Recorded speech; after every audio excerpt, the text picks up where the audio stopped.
이 시간은 하나님 말씀 봉독하는 시간입니다. 하나님 말씀은 에베소서 5장 15절에서 21절 말씀됩니다.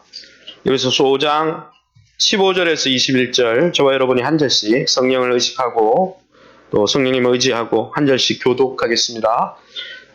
신약성경 315면입니다. 315면 에베소서 5장 15절입니다.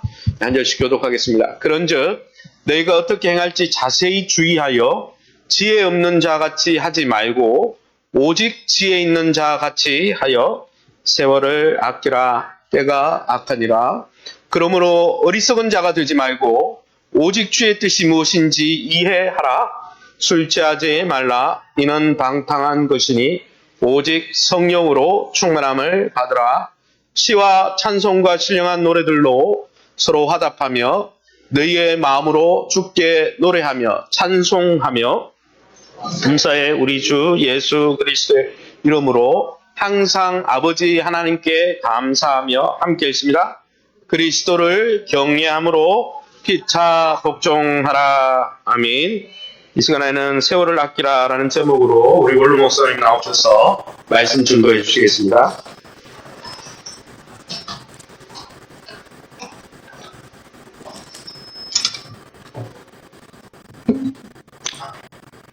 할렐루야.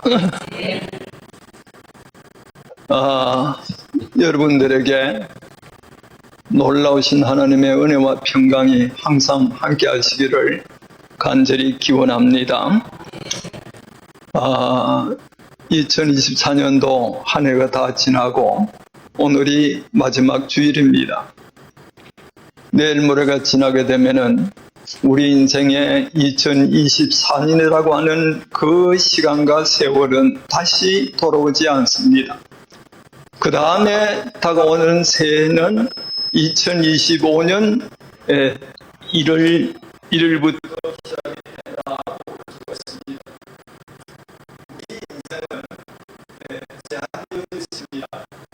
오늘날 그 나라에 없은 세계로 이렇게 경제가 발전하고 부진력도 환경이 부활이 발전함으로 말미암아 수명이 늘어가고 평균수명이 83세, 84세 이렇게 얘기하는데 이 제한되어져 있는 이 시간을 우리들이 어떻게 하려고 하고 길을 간단히 따라가고 그 사람의 삶이 좌우되어진다고 볼 수가 있습니다.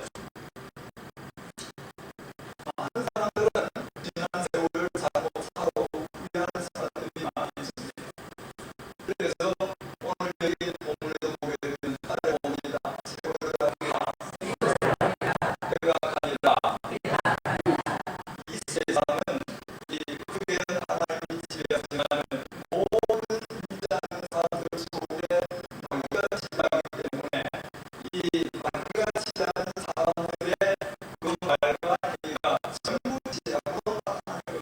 그래서 세상은 지하기 가능하고 제가 분상한 세상이 이런 세상에서 오늘 우리에게 주어진 삶이 그 한평생을 하는 것이 얼마나 바르게 생각하고 10절 90절에 모세는 말하기를 우리 인생이 70이요 그 인생이 강건하면 80이라도 신속기간이 날아간다라고 말씀을 해주고 있어요.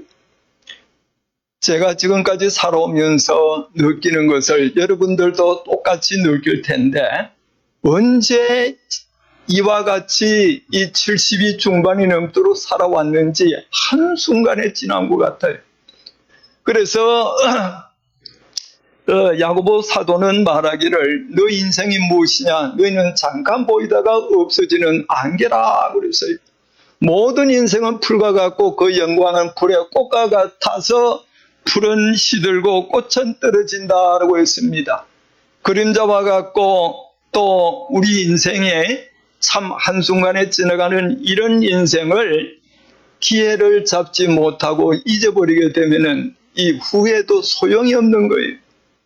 운동선수가 이렇게 열심히 운동을 해서 경기장에 나가가지고 이렇게 우승을 못했을 때는 그 다음번에 연습하고 훈련받아가지고 경기장에 나가서 승리할 수가 있습니다.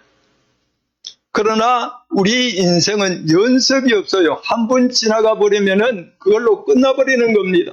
우리에게 다가오는 그런 이 시간은 2025년이 다가오지 2024년은 영원한 과거로 흘러가 버리고 마는 겁니다.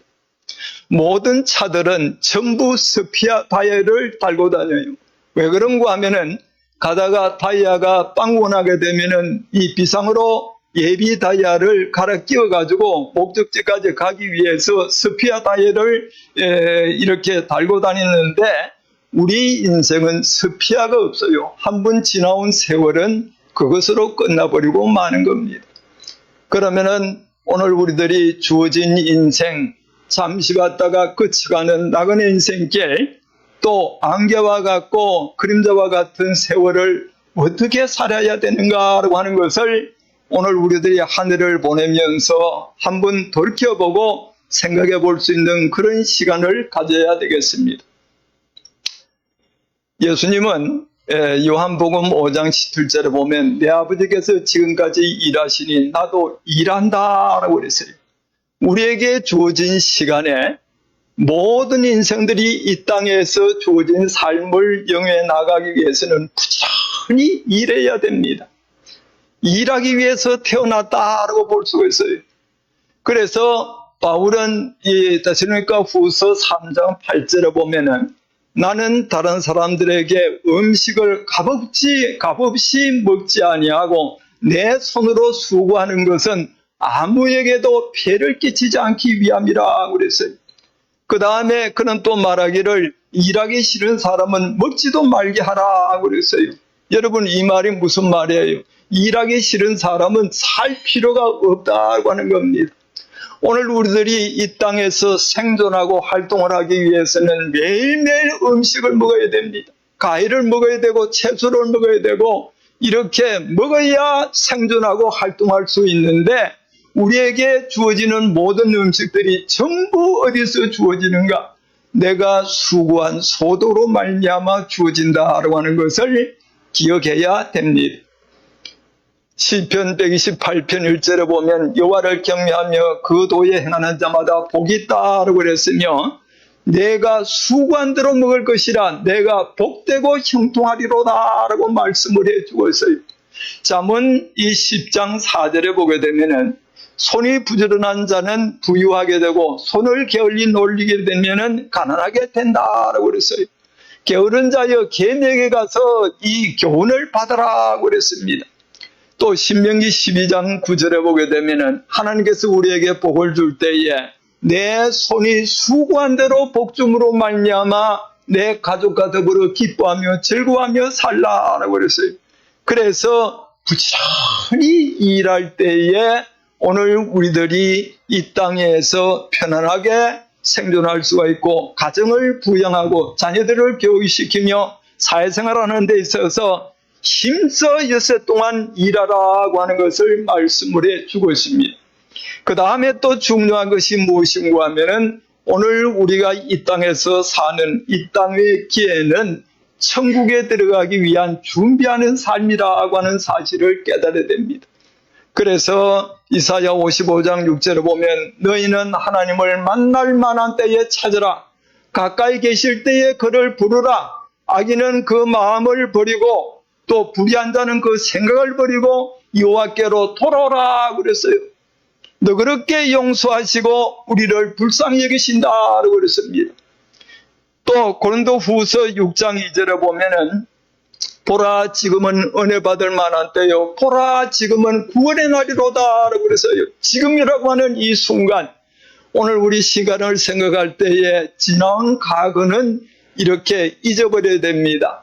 과거의 추억에 이렇게 젖어가지고 해상하면서 이 앞으로 전진하는데 방해가 된다면 이건 문제가 되어지는 겁니다.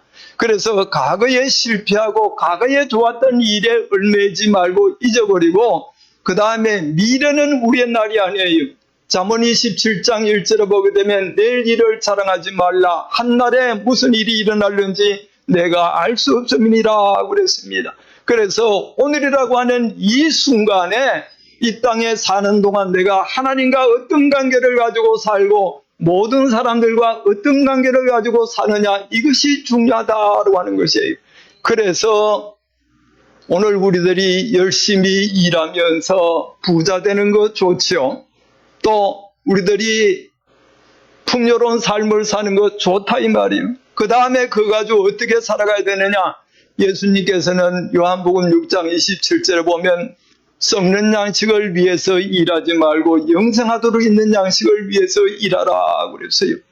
이 양식은 인자가 너에게 주리니 인자는 하나님의 인친자라 그랬습니다. 제자들이 선생님 우리가 어떻게 해야 주의 일을 하오리까 라고 그랬을 때에 하나님이 보내신 자를 믿는 것이 너의 일이라 그랬습니다.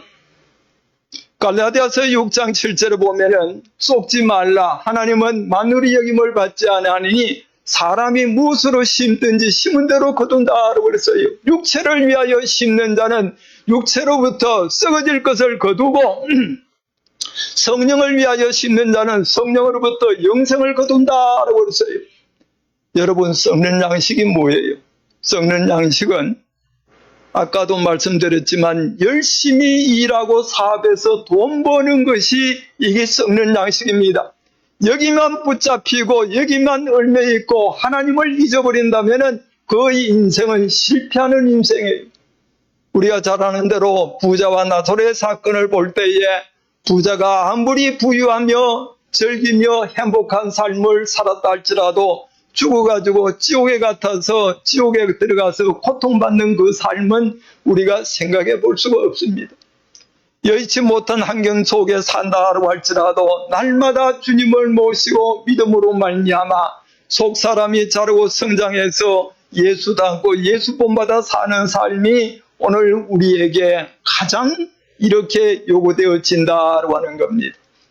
그래서 오늘 우리들이 이 땅에서 세월을 아끼라고 그랬을 때에 세월을 아끼는 삶은 우리에게 주어진 시간에 열심히 일을 해서 사업을 하고 직장을 해서 소득을 많이 가지고 참 감사하면서 자녀를 양육하고 가정을 부양하며 이렇게 살 뿐만 아니라 하나님의 선한 사업을 위해서 이렇게 투자하고 헌신하는 이런 삶을 살아가야 된다고 하는 거예요. 그리고 이 예수 그리스도를 믿음으로 말미암아 날마다 주와 동행하며 주님이 기뻐하는 선한 사업을 사는 것이 굉장히 중요한 겁니다. 그런데 오늘 여기 본문에 보면은 이런 말씀이 있어요. 너희가 이 세대에 어떻게 행할 것을 자세히 주의하여 지혜 없는 자 같이 행하지 말고 지혜 있는 자 같이 행하여 세월을 아끼라 그랬습니다. 여러분, 여기서 지혜는 뭘 가리킬까요? 모든 사람들이 그 사람 참 지혜롭다고 했을 때 민첩하고 모든 일을 슬기롭게 행하는 사람을 지혜롭다고 말하는데 성경에서 이 지혜는 그런 의미보다도 한층 더 높은 그런 의미를 가지고 있습니다. 잠언 3장 13절에 보게 되면 지혜를 얻은 자와 명철을 얻은 자는 복이 있나니 그의 이익이 정금보다 낫다라고 그랬어요. 지혜를 얻는 것이 정금보다도 낫고 또 그 지혜가 이렇게 얼마나 귀한가 하면 진주보다도 나아서 네가 사모하는 모든 것으로 이에 비교할 수가 없다라고 그랬습니다. 그 지혜의 오른손에는 장수가 있고 왼손에는 부귀가 있나니 그 길은 즐거운 길이요 그 지름길은 이 평강이라고 그랬어요. 지혜를 얻은 자는 생명나무라 지혜를 얻는 것이 복이라고 그랬어요. 잠언 4장 7절에도 보게 되면은 네가 가진 모든 것으로 지혜를 얻어라. 이것을 높이면 하나님이 너를 높일 것이며 또 이것을 품으면 내 머리에 면류관을 안겨준다라고 그랬어요. 잠언 16장 16절에도 보면 지혜를 얻는 것이 금을 얻는 것보다도 얼마나 나은고 명철을 얻는 것이 이 은을 얻는 것보다도 훨씬 더 낫다고 그랬습니다. 그러면 이 지혜는 뭘 가리키는가? 이 지혜는 하나님이 지혜고 예수가 지혜입니다. 고린도전서 1장 21절에 보면 하나님의 지혜에 있어서는 사람들이 자기 지혜로 하나님을 알지 못하는 거로 전도에 미련한 것으로 믿는 자들을 구원하시기를 기뻐한다 그랬어요. 유대인들은 표적을 구하고 헬라인은 지혜를 찾으나 우리는 십자가에 못 박힌 예수 그리스도를 전하니 유대인들에게는 거리끼는 것이요 헬라인에게는 어리석은 것이나 하나님의 부름받은 자들에게는 이 지혜는 이 예수 그리스도가 하나님의 지혜요 하나님의 능력이라 그랬습니다. 여러분, 우리가 소유할 지혜는 예수고 하나님이고 그뿐만 아니라 잠언서의 중심이 되는 잠언 9장 10절에 보게 되면 여호와를 경외하는 것이 지혜의 근본이요 또 이 하나님을 아는 것이 명철이라 그랬어요. 잠언 중심이 이 지혜와 이 명철을 가리키는데 그 지혜와 명철이 뭔가 하면 여호와를 경외하는 것이라 그랬어요. 여러분, 우리가 성경에서 구약이나 신약에서 하나님을 경외한다는 말을 많이 들어볼 수가 있는데 이 경외한다는 의미는 두려워하고 공경하고 사랑해서 하나님이 원할 때는 가장 귀한 것도 하나님 앞에 바칠 수 있는 이 자세가 경외하는 겁니다. 이 경외의 의미를 가장 우리에게 나타내 보여주는 것은 창세기 22장에 보게 되면 하나님이 아브라함을 시험했을 때에 얼마만큼 아브라함이 그 노년에 얻은 아들 이삭보다도 하나님을 더 사랑하는가 시험하기 위해서 그 아들이 소년 시절에 이 모리아 산에 갔다가 번제물로 피 흘려 잡아서 죽여서 바치라 그랬어요. 그는 지난날 하나님의 은혜를 많이 깨닫고 하나님은 신실하신 하나님이기에 그 아들을 데리고 모리아 산에 가서 단을 쌓아놓고 묶어가지고 얹어놓고 칼로 찌르려고 할 때에 아브라함아 아브라함아 내 손을 멈추라 그랬어요. 그러면서 한 말이 내가 이제야 나를 경외하는 줄을 알았다 그랬어요. 내가 이제야 나를 경외하는 줄을 알았다. 이 경외의 자세가 이 하나님을 두려워하고 공경하고 사랑해서 자기 자신이 가지고 있는 가장 귀한 것이라도 하나님 앞에 바칠 수 있는 이 자세가 경외입니다. 이게 하나님을 사랑하는 거하고 하나님의 계명을 지키는 거하고 같이 쓰여진다고 하는 거예요. 그래서 지혜를 가지라고 그랬을 때 이 지혜는 하나님을 예수님을 경외하는 것. 쉬운 말로 말하면 몸과 마음을 다해서 하나님을 사랑하는 것이라고 하는 것을 가르쳐 주고 있습니다. 오늘 여기 말씀을 보게 되면은 이렇게 참 세월을 아끼고 때가 가니라고 하면서 하나님의 뜻이 무엇인지 이해하라고 그랬어요. 여러분, 하나님의 뜻이 뭡니까? 성경에서 하나님의 뜻을 이렇게 말하고 있습니다. 마태복음 이렇게 7장 21절에 보면 주여 주여 하는 자마다 다 천국에 들어갈 것이 아니라 오직 내 아버지 뜻대로 행하는 자가 들어간다라고 그랬어요. 마태복음 12장 46절에 보면 예수님이 어느 집에서 말씀을 가르치고 있을 때에 예수님의 육신의 어머니하고 형제들이 찾아갔어요. 그래서 제자들이 선생님의 어머니와 이렇게 형제들이 찾아왔습니다 라고 하니까 예수님께서 뭐라고 말하는가 하면 제자들을 가리키면서 누가 내 형제요 내 자매요 내 어머니냐? 하늘에 계신 내 아버지 뜻대로 행하는 자가 내 형제요 자매요 어머니라 그랬어요. 로마서 12장 2절에 보면은 이와 같은 말씀이 있습니다. 너희는 이 세대를 본받지 말고 마음을 새롭게 함으로 변화를 받아 하나님의 선하시고 기뻐하시고 온전한 뜻이 무엇인지 이렇게 분별하라고 그랬어요. 여러분, 하나님의 뜻이 뭡니까? 하나님의 뜻은 요한복음 6장 40절에 보면 내 아버지 뜻은 아들을 보고 믿는 자마다 영생을 얻는 것이니 마지막 날에 내가 이를 다시 살리리라고 한 겁니다.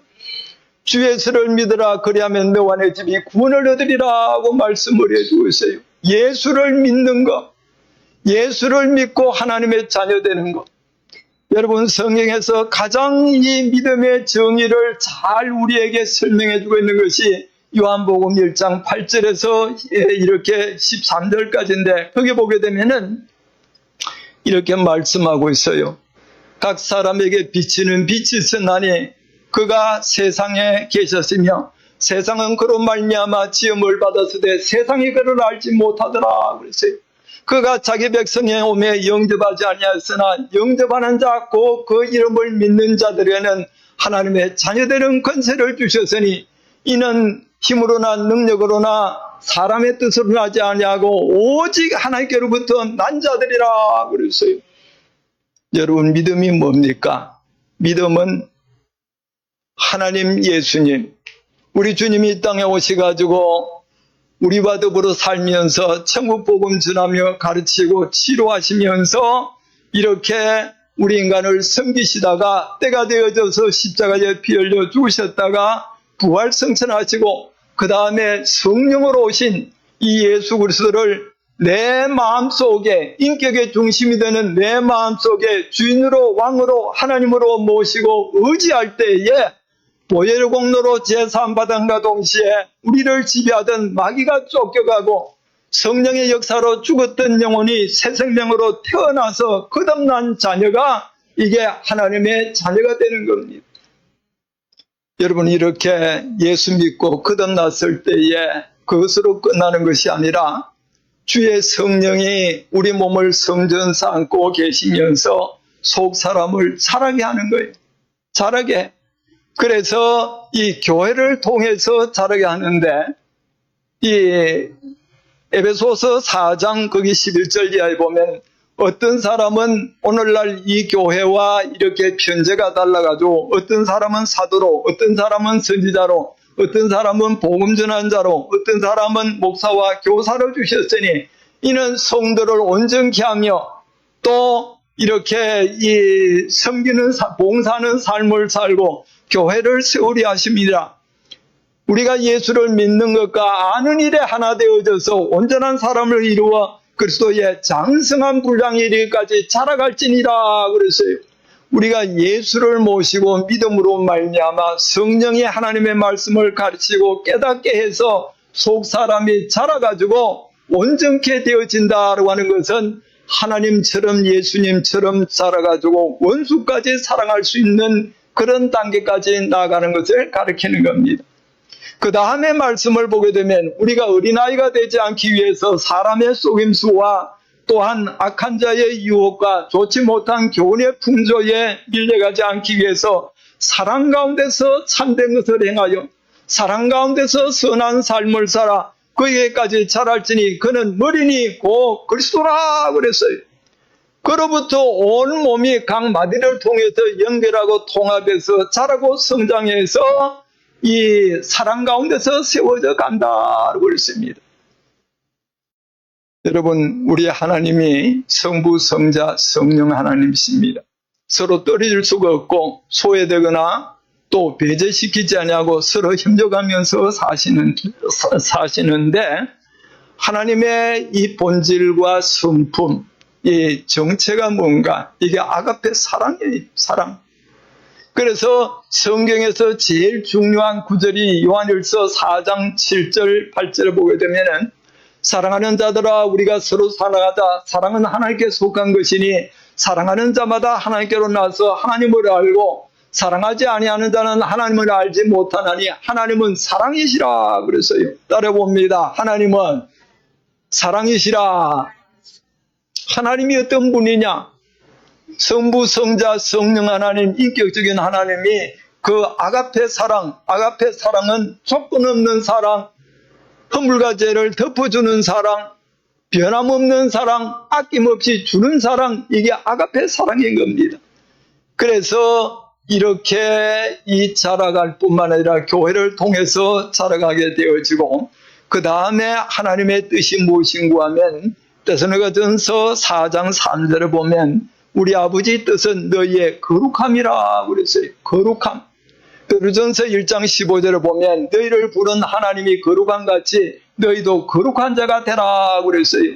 이 거룩이란 말은 성별되고 구별되다는 그런 의미도 있지만은 하나님의 성품을 나타내는 민수기 15장 40절에 보게 되면은 너희가 하나님의 계명과 명령을 지켜 행하면 이것이 하나님 앞에 거룩이라고 그랬어요. 계명과 명령이 뭡니까? 몸을 다하고 정성을 다해서 하나님을 사랑하고 이웃을 내 몸처럼 사랑하라고 하는 것이 이 계명인데 이거를 지켜 행하면 너희가 거룩하게 되어진다고 그랬어요.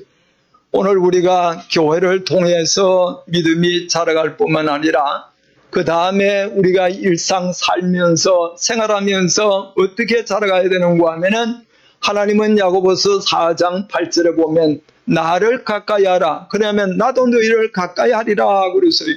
우리가 보이지 아니하는 하나님, 귀에 들리지 아니하는 하나님, 손으로 만질 수 없는 하나님을 어떻게 가까이 할 수가 있습니까? 말씀과 기도로 거룩해진다고 그랬어요.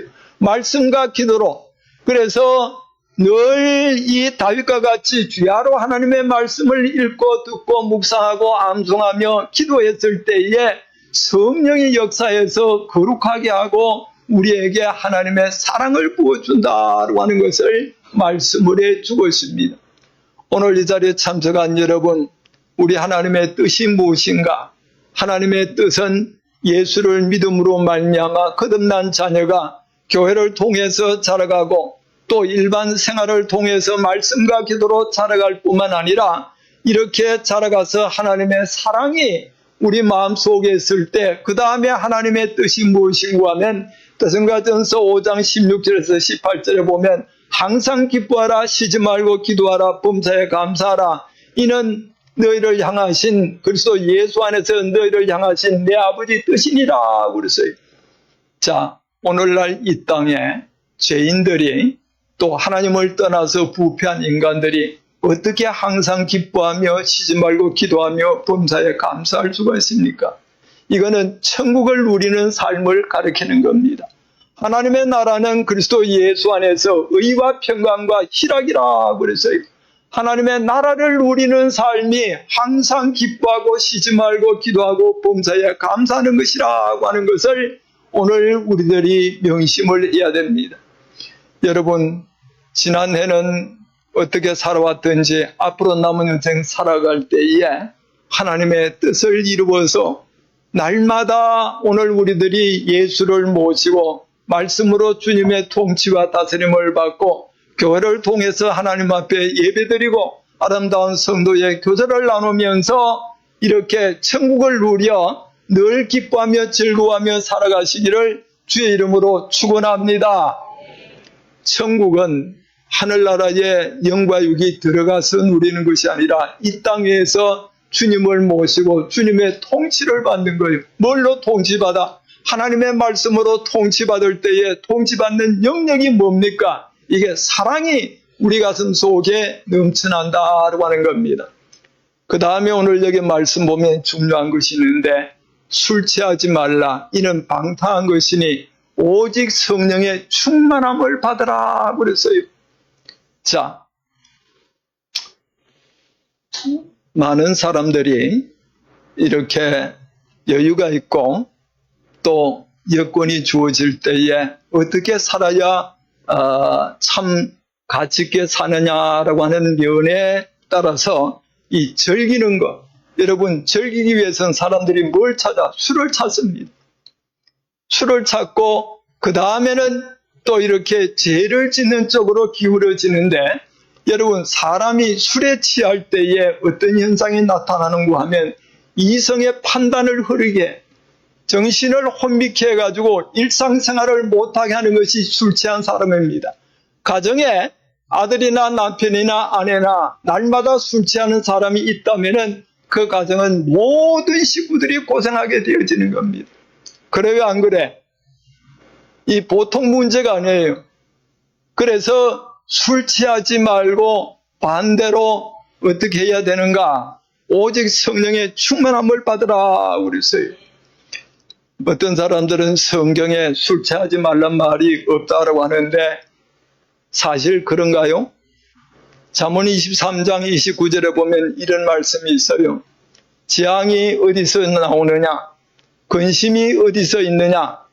또 이렇게 분쟁이 어디서 있느냐, 까닭없는 상처가 어디에 있느냐, 술을 찾는 자에게 있고 혼합한 술을 찾는 자에게 있느니라. 포도주는 붉고 또 잔에서 번쩍이며 순하게 내려가나니 너는 그것을 보지도 말라라고 그랬어요. 포도주를 보지도 말라라고 그랬습니다.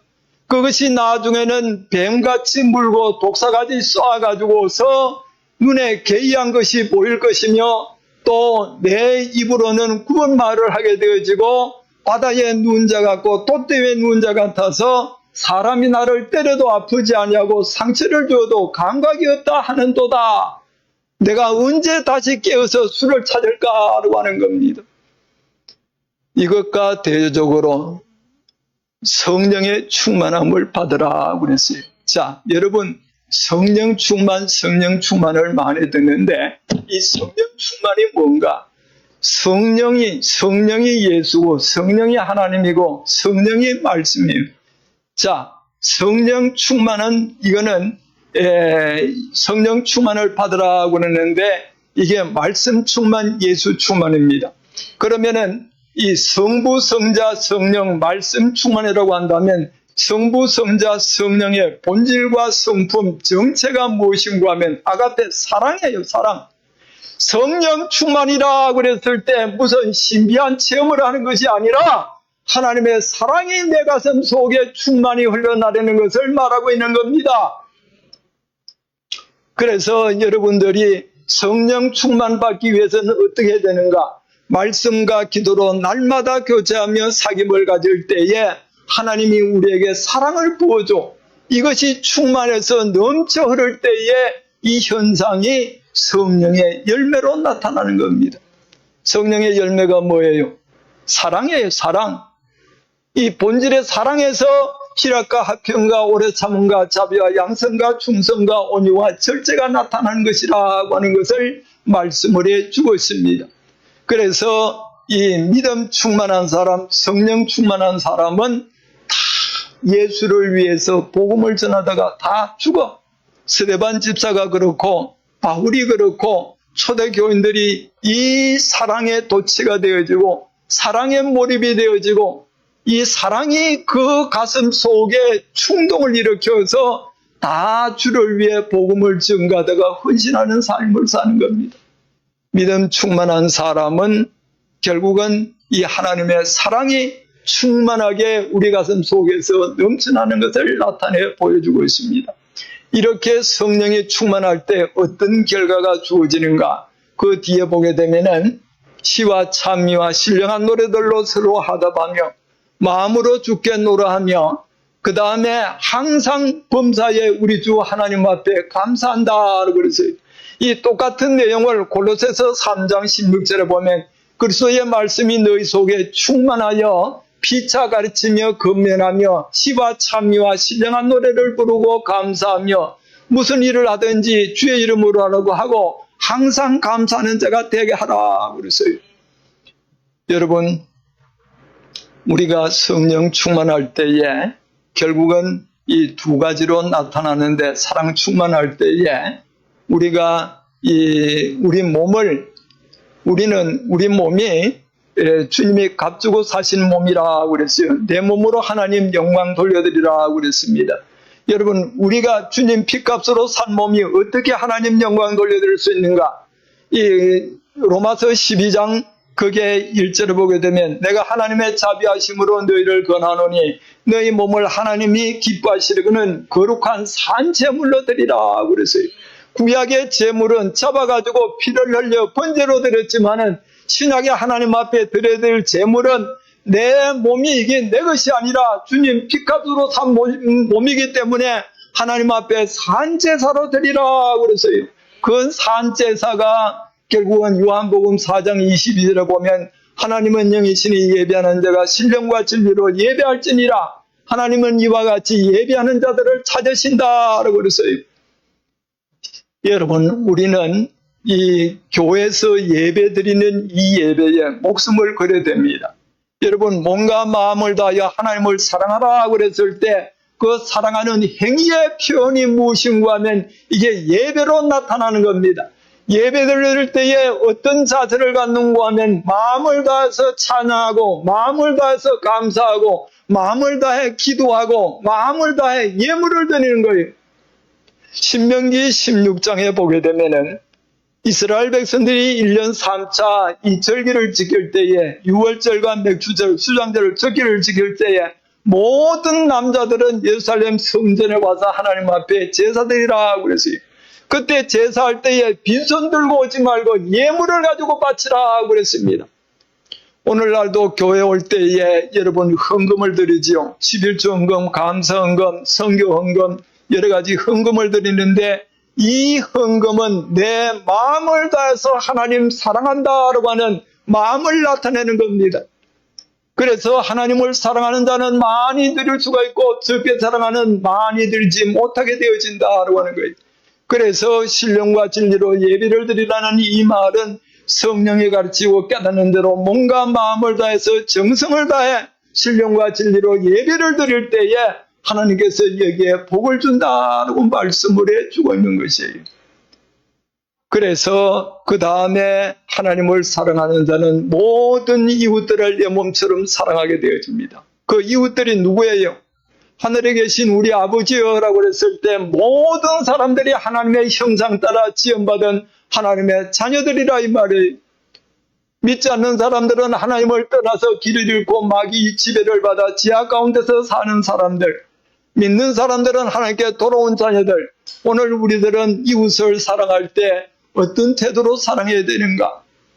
하나님께서 예수님께서 우리를 위해 생명까지 바쳐주는 사랑을 베풀고 너희는 몸과 마음을 다해 하나님을 사랑하고 이웃을 내 몸처럼 사랑하라 그랬을 때 예수님처럼 모든 이웃들의 허물과 죄를 덮어주고 사랑으로 종노릇하며 예수님이 우리를 섬기듯이 오늘 우리들도 이웃들을 섬기며 또 하나님께서 우리에게 주신 것, 여러분들 간직한 것, 여러분들 것이 아니라 하나님이 주신 것입니다. 마태복음 10장 8절에 보면 거저 받았으니 거저 주라 그랬으며 또 고린도전서 4장 7절에 보면 너희 가운데 있는 것 가운데서 하나님으로부터 받지 않은 것이 무엇이냐? 모든 것을 받았은즉 어찌하여 받지 않은 것처럼 자랑하느냐라고 그랬어요. 하나님이 내게 준 것을 가지고 아낌없이 이웃을 가난한 자들을 베풀고 구제하고 도와주고 또 약한 자들을 이렇게 채워주면서 그 다음에 마음에 감동을 줘서 최고의 선물을 주는 것이 뭔가?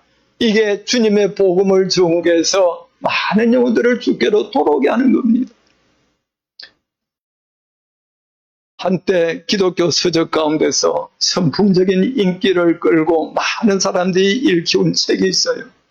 미국의 세들백 교회 목사 릭 웨인이 지은 이 목적이 이끄는 삶, 그 목적이 이끄는 삶의 그 내용이 뭔가 하면은 이런 내용이 있습니다.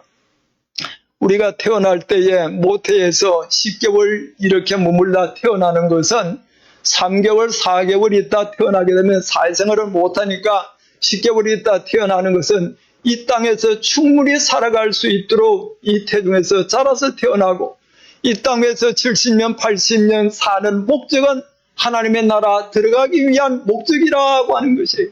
하나님의 나라 들어가기 위한 목적을 삶을 사는 것이지 그 이외에는 다른 걸 찾아볼 수가 없다고 그랬고 죽을 때에 하나님이 두 가지를 묻는데 첫째는 이 주님과 어떤 관계를 가졌느냐에 따라 가지고 예수를 믿은 사람은 천국에 들어가고 믿지 않은 사람은 지옥에 들어가며 그 다음에 한평생 하나님이 내게 준 걸 가지고 어떻게 사용했느냐 여기에 따라 가지고 정직의 삶을 살아서 이 주님이 기뻐하는 대로 하나님이 주신 것을 가지고 선한 사업에 봉사하며 이웃들을 섬기며 베풀며 살아갈 때에 이것이 가장 복된 삶, 영혼이 잘된 같이 범사가 잘되는 삶이라고 하는 것을 말씀을 해 주었습니다.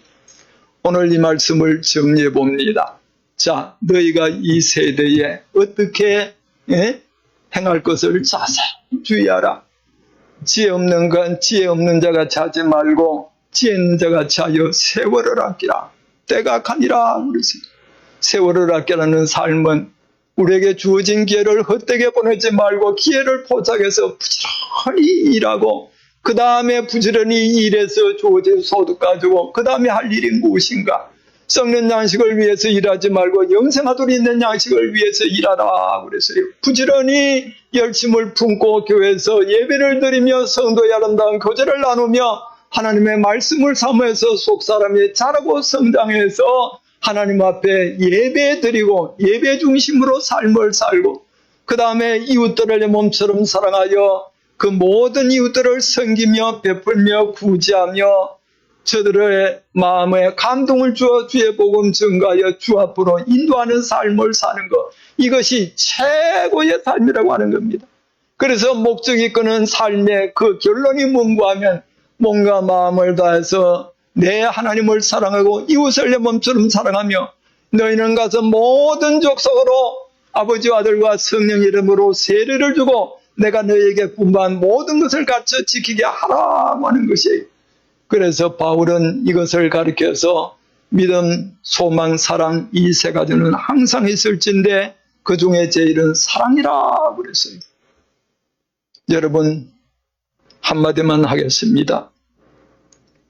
지난 세월을 어떻게 살아왔든지 앞으로 남은 생에 살아갈 때는 오늘 우리들이 세월을 아끼고 하나님의 뜻을 이루어서 몸과 마음을 다해 예수를 모시고 속 사람이 자라기 위해서 교회 중심, 말씀 중심, 하나님 중심에 살아서 하나님을 사랑해서 예배 드리는데 목숨을 걸고 열심을 품고 주를 섬기며 모든 이웃들을 사랑해서 섬기고 베풀고 용서하고 주의 복음 증가하여 믿음과 사랑과 소망 가운데서 살아감으로 말미암아 후회 없이 승리하며 복되게 사시는 여러분 되시기를 주의 이름으로 축원합니다.